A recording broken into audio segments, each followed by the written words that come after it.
I'm one of Victor's groomsmen. If you know who I am, I'm pretty much the shyest guy in the world. Nice, Bird, nice. Oh dear. And the last time I had to stand in front of more than 5 people was in front of a classroom, so naturally I made sure I had enough liquid encouragement in me for me to come up here. First of all, I'd like to thank everybody for coming tonight, especially the ones that required a passport. I'd like to thank everybody who contributed to this unforgettable night, especially the bar staff outside. Finally, I'd like to thank Victor and Christina for letting me come up here, even though I'm notorious for mumbling. Christina, you look beautiful. Victor, I tell you this every day, but you look handsome, man. Thank you. Alright, so Victor and Christina. You know, I played a tiny part in how Victor came about knowing Christina. The memory is a little blurry in me, but hopefully I get the story right. It was about 9 years ago when we were at Victor's house in the library room behind his living room, looking at pictures of bikini models online. He means or at least we porn were trying stars. to, but you know, dial-up internet was kind of slow back then.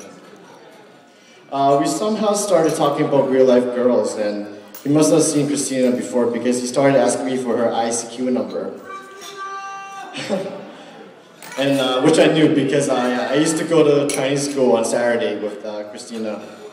So I guess they started talking more and more, and they started meeting up more and more. This was actually even during class.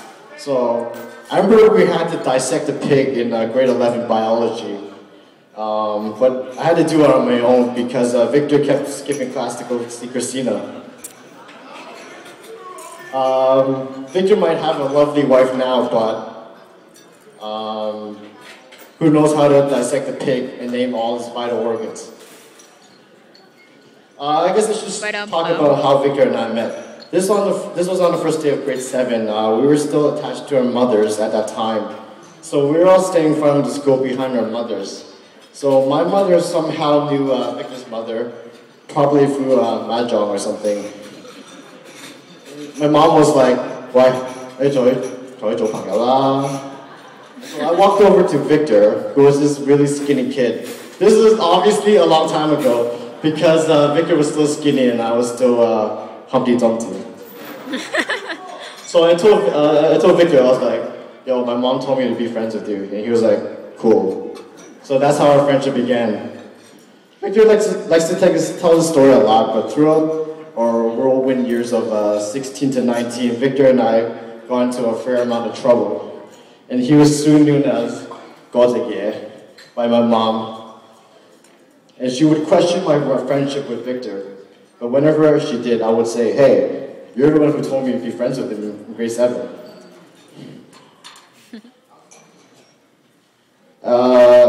And you know what? I'm glad I did because it was through this 15-year friendship that we found out who we were, growing up from boys to men. He would always have my back, and I would always have his. He was always the skinny kid, and I was always the chubby one. So whenever we took pictures, there was this huge contrast. I forgot how this came about, but I pretty much announced in the future that our body shapes would be reversed. I was probably on some Harry Potter trip or something. I cast a magic spell because, as you all can witness, that's exactly what happened. And this is how I know Christina loves Victor, because not only did she not stop dating him, she's marrying him. I think that's love. When Victor told me he was marrying Christina, I knew that I could not have chosen a more suitable, attractive, and intelligent woman that was also insane enough to have him. Their dynamic and chemistry is to be envied, and assures me that they are to be a couple for life. So I'd like to raise my glass and toast this couple for life. Victor, if there's any advice I can give you, remember those 3 words of love. You're right, Christina. I love you too, and I'm sure everybody in this room will join me in saying that our best wishes are with you too. Thank you, and cheers.